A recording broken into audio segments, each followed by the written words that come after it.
Aka, bugun hisob-kitob qo'ramizmi? Assadkalar ham ko'payib ketibdi.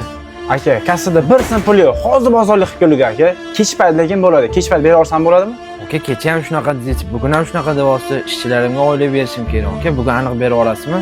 Aka, bu gaplarni qo'yingizchi. Bo'ldi, aka, ishondingizga kech payt kelaman. Bilal, Tinchlikmi? Nima bo'ldi? bugun olingni ber, uyda jo'natish kerak.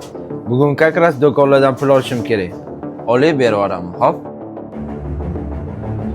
Mo'jan yo'qmi?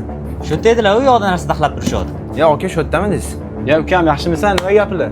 Aka, pul nima bo'ldi? Kechki payt keldi dedingiz, keldi. Ukam senga pul olib qo'ygan edim. O'shani hozir suvda ko'rasan, nollar ham ketmayapti-da, suvli zo'r ketyapti. O'sha suvga tiqib qo'raman ukam, aborotga. Aka, lauz beruvdingiz. Ishchilarimga oylik berishim kerak. Mana kechki payt keldi dedingiz, keldim, aka. Berasizmi? Assadga ham ko'payib ketgan, aka. Tushunmadimmi, voy, tiling chiqib qoptimi? Menga qara, beraman dedimmi, beraman. Men senga qanaqa tushuntiryapman? Sen ham borib ishchilaringga oylikni shunaqa tushuntirasan. Tushundingmi? Pul bo'lganda kelarsan, sog' bo'l. Ha, berib kelganlar. Okalar, sigaretni naqdga olasizlar, aronni naqdga olasizlar, atiga 4 ming so'mlik nonni pulini bera olmayapsizlar. Bu nima degan gap, aka? Shundoq issiqda novvoychilarimiz mehnat qilyapti.